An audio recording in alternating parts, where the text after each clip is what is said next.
Welcome to the video. इस video में हम देखेंगे A to Z अल्फ़ाबेट्स को कैसे याद रखना है कोडिंग डिकोडिंग के प्रॉब्लम्स के लिए। ठीक है, most of the government exams में आपको कोडिंग डिकोडिंग के प्रॉब्लम्स मिलते हैं, जैसे कि एसएससी, आरआरबी या फिर कोई भी आप अगर एप्टीट्यूड टेस्ट दे रहे हो तो आपको कोडिंग डिकोडिंग वाले प्रॉब्लम उसमें देख जाएंगे।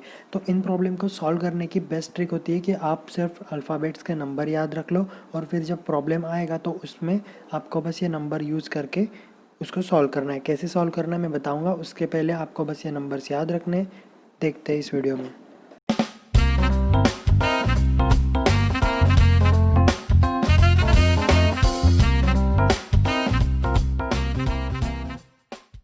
तो यहाँ पर हमारे पास जो है 26 वर्ड्स है। इस 26 वर्ड्स को मैंने जो है 7 ग्रुप्स में डिवाइड किया है। हर एक ग्रुप को कुछ ट्रिक के साथ हम याद रखेंगे, तो आपको बस इस वीडियो को पूरा देखना है ताकि हर जो वर्ड्स है आप उसको उस स्टोरी के साथ लिंक कर पाओ। ठीक है, सबसे पहले बात करते हैं फर्स्ट हमारे ग्रुप की A to E। इन्हें इसको हमें डायरेक्टली याद रखना है 1 2 3 4 और 5। ठीक है, इसको हमें याद रखने के लिए कोई ट्रिक की ज़रूरत नहीं है।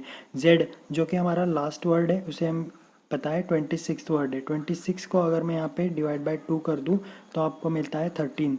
ये 13 है आपका मिडिल वर्ड का नंबर। ठीक है, मिडिल वर्ड का नंबर आपका हो गया 13।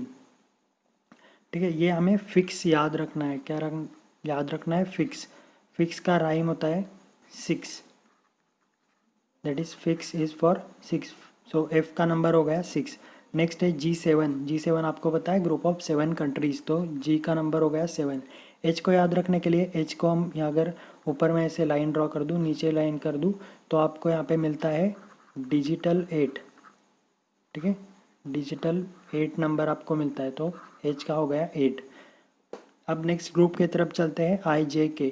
अगर मैं आपको क्वेश्चन करूं कि क्या आपको पता है जम्मू और कश्मीर में हर महीने 10 से 11 बार, ठीक है, 10 से 11 बार सिंस फायर होता है। ठीक है, 10 से 11 बार सिंस फायर होता है, तो आप क्या कहोगे? आई नो कि हर महीने 10 से 11 बार वहाँ पे सिंस फायर होता है, तो no for 9, no. Jammu Kashmir 10 11 ऐसे हमें याद रखना है। नेक्स्ट ग्रुप की तरफ चलते हैं। मैंने आपको बताया था मिडिल वर्ड 13, तो जब भी L और N आपको किसी भी क्वेश्चन में दिखेगा तो आपको बस उसको M से रिलेट करना है। M से पहले का वर्ड L है तो उसका 12, M के बाद का है तो 14। हर वर्ड के लिए अगर हम यहाँ पे ट्रिक को याद रखेंगे तो वो उतना इफिशियंटली यूज़ नहीं होगा। ठीक है, तो कुछ वर्ड्स को हमें फिक्स याद रखना है, मैंने पहले भी बताया था।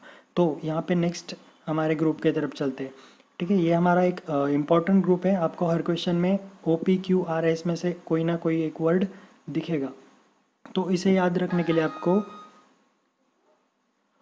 याद रखना है ऊटी में 15 तारीख को 16 साल के प्रिंस की शादी थी 17 साल के क्वीन से, जो कि थी राय सिंह के यहाँ, जो कि 18 या 19 साल का था। ठीक है, ऊटी में 15 तारीख को 16 साल के प्रिंस की 17 साल के क्वीन के साथ राय सिंह के यहाँ शादी थी, जिसकी एज 18 या 19 थी। 18-19, तो राय सिंह 18-19, प्रिंस की एज 16, क्वीन की एज 17। और कौन सी डेट को शादी थी? 15th को। ठीक है, ऊटी 15th। तो ये आपको याद रखना है। तो अगर आप प्रैक्टिस करोगे थोड़ा तो आपको ये चीज़ ऑटोमेटिकली याद रह जाएंगी। चलते हैं नेक्स्ट ग्रुप की तरफ, T20। अभी IPL हम देख रहे हैं, तो T20 T के बाद का वर्ड है तो उसको हम 21। अगर आपको उसको भी ट्रिक से याद रखना है तो U फॉर यूनिटी आप याद रख सकते हैं, यूनिटी से आता है 21। ठीक है, तो यहाँ पे U तक हमने ख़त्म कर लिए। नेक्स्ट चलते हैं VWXY की तरफ। V हमें पता है वोक्स वैगन नाम की गाड़ी, जिसका एवरेज क्या होता है 22 से 23। तो 22 से 23 जो है वोल्क्स वैगन का एवरेज होता है। वोल्क्स V आएगा तो 20, W वैगन आएगा तो 23। मैं रिपीट करूँगा, आपको क्वेश्चन सॉल्व करने होंगे। एप्टीट्यूड सिर्फ आप अगर ऐसे सुनोगे तो नहीं होगा, आपको उसको प्रैक्टिस करना होगा, तब वो डेवलप होगा। ठीक है, X की अगर हम यहाँ पे, तो X यहाँ पे है 24 अगर आप एक्स आपने जो रेलवेज देखी होंगी तो रेलवेज के लास्ट डब्बे पे एक्स दिखता है, तो मोस्ट ऑफ द रेलवे की जो लास्ट बोगी होती है वो 24th बोगी होती है, ठीक है। यहाँ पे प्रैक्टिकली होती बहुत ही मतलब कुछ गाड़ियों की होती है, बट हमें बस याद रखना है कि एक्स जो होता है वो 24th बोगी पे होता है, ठीक है। बस याद रखना है आपको। वाई जेड यहाँ पे 26 मैंने आपको बताया था, जेड के पहले का वर्ड वाई, तो यहाँ पे आएगा 25। तो यहाँ पे कुछ इंपॉर्टेंट वर्ड्स है वो मैं आपको बताता हूँ, जैसे कि वॉवेल्स होते हैं, वॉवेल्स हर वर्ड में होते हैं, तो वो तो आपके लिए इंपॉर्टेंट है। तो जैसे कि A1, E5, आई का 9, I no, and then U कहाँ गया, U21, ठीक है। और फिर ये 5 वोवेल्स और ये O2S का जो सेट है वो भी आपके लिए बहुत इंपॉर्टेंट है, बहुत सारे वर्ड्स में आपको ये मिलता है। नेक्स्ट मैं आपको कुछ 3 क्वेश्चंस दिखाता हूँ, वो क्वेश्चन हम यहाँ पे सॉल्व करेंगे ताकि आपको एक अच्छे से आइडिया आ जाए कि कैसे आपको क्वेश्चंस को सॉल्व करना है, ठीक है। तो यहाँ पे 3 क्वेश्चंस है। जैसे कि मैं मोदी को NPEJ कहता हूँ तो ट्रम्प को मैं क्या कोड करूँगा।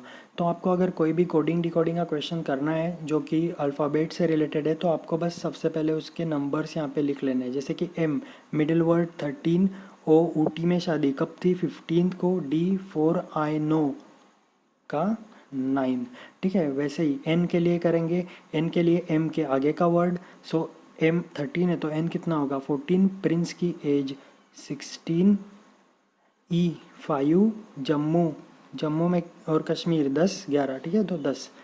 ट्रम्प के लिए मैं अगर यहाँ पे कोड करूँ तो T20, और R का अगर मैं करूँ तो यहाँ पे मैंने आपको बताया था राइसिंग 18 और 19, तो R का आएगा 18, और U इज़ यूनिटी तो 21, M इज़ मिडिल वर्ड 13, और P प्रिंस एज 16। तो आपको यहाँ पे रिलेशन ढूंढना होता है पहले 2 टर्म्स में, तो पहले 2 टर्म्स में क्या रिलेशन है, यहाँ पे +1 हो रहा है, हर टर्म में एक नंबर ऐड हो रहा है, मतलब एक से वो टर्म आगे जा रही है। तो टर्म को हम कैसे याद करेंगे, ऐड करेंगे, तो 26 के लिए 20 के लिए 21, 18 का 19, 22, 23 और 17। अब इस नंबर के हम वर्ड्स यहाँ पे लिखेंगे, ठीक है। तो यहाँ पे आएगा US, 22 का हमारा पता है हमें V वोल्क्सवैगन, 23 के लिए हमें पता है वैगन, और 17 क्वीन की एज, ठीक है। तो ये प्रैक्टिस से आपको याद ऑटोमेटिकली रह जाएंगे। अब यहाँ पे अगर क्वेश्चन 1 देखोगे तो यहाँ पे बहुत ही इजी था, M का N एक से आगे गया था, बस मैंने आपको यहाँ पे समझाने के लिए किया है, वरना ये इजीली आपसे सॉल्व हो जाता, ठीक है। क्वेश्चन 2 की यहाँ पे बात करते हैं। क्वेश्चन 2 में यहाँ पे अगर हम सेम लगाए, ठीक है, 13, 15, 4, 9 सेम लिख लेता हूँ। अब यहाँ पे W क्या है हमारा वैगन 23, Y के लिए हमने 25, Z के पहले का वर्ड, N M के आगे का वर्ड तो 14, और S राइसिंग 19, तो यहाँ पे 19। तो यहाँ पे रिलेशन अगर ढूंढोगे तो यहाँ पे मिलेगा आपको +10 का, ठीक है, +10 यहाँ पे हुआ है। तो ट्रम्प के लिए अगर हम नेक्स्ट यहाँ पे फिर से करें तो यहाँ पे मैं आपको बता दूँ 20, 18, 21, 13, और MP के लिए हमने लिया था प्रिंस 16। तो यहाँ पे +10 करता हूँ, यहाँ पे तो मैं 30, 18 का 28, यहाँ पे प्लेन 31, 13 का 23 और 16 का 26। यहाँ पे आपको दिख रहा होगा कि ये 30, 28 और 31 तो 26 के आगे का है, तो इनका क्या करें बताता हूँ आपको। पहले 26 का लिख लेते हैं Z, 23 का हमें पता है वैगन, 23 वैगन वोल्क्सवैगन कितना एवरेज देती है 22 से लेकर 23 का एवरेज देती है, ठीक है, तो वैगन। अब 31 का क्या करें, जब भी आपको 26 के आगे के वर्ड्स मिलते हैं तो आपको बस उसको 26 के आगे कितने नंबर से, जैसे कि फॉर एग्जांपल मैं आपको 30 का बताता हूँ, 30 26 के आगे अगर आप 4 नंबर्स जाओगे तो आपको 30 मिलेगा, तो 4th नंबर का डिजिट यहाँ पे जो भी अल्फ़ाबेट है वो लिखेंगे। 28 मतलब 26 के अगर माइनस कर दूँ मैं यहाँ पे 26 माइनस 28 तो यहाँ पे 2 मिलेगा, तो सेकंड नंबर का वर्ड यहाँ पे B आ जाएगा। 31 की अगर यहाँ पे बात करेंगे तो 31 माइनस 26 तो यहाँ पे क्या मिलता है आपको, सॉरी यहाँ पे हाँ 31 माइनस 26 करते हैं यहाँ पे, तो आपको क्या मिलता है 5, तो 5th नंबर का वर्ड से यहाँ पे हम यहाँ पे लिख देंगे तो वो होगा E। तो हमें आप हमें आपके यहाँ पे जो है डिकोडिंग मिल गई है। तो इसी तरीके से ये क्वेश्चन भी है, ये क्वेश्चन आपको सॉल्व करना है और इसका आंसर जो है आपको कमेंट बॉक्स में बताना है। आई होप आपको जो है ये सारे जो वर्ड्स है ये अच्छे से याद हो गए होंगे और आप अब क्वेश्चंस को जो सॉल्व कीजिए, बहुत सारी प्रैक्टिस कीजिए, एटलीस्ट 10 to 15 क्वेश्चन सॉल्व करिए। मैं नीचे एक टेलीग्राम ग्रुप की यहाँ पे लिंक दे रहा हूँ, उस लिंक पे आपको कुछ क्वेश्चंस भी मिल जाएंगे, तो उनको आप प्रैक्टिस कीजिए ताकि आपका जो है कोडिंग डिकोडिंग वाला पार्ट और अच्छा हो। और भी यहाँ पे वीडियोस में डिकोडिंग और कोडिंग डिकोडिंग के जो वीडियोस है वो मैं अपलोड करूँगा, तो उसके लिए आपको चैनल को सब्सक्राइब करना है। मिलते हैं नेक्स्ट वीडियो के में, तब तक के लिए बाय बाय, टेक केयर।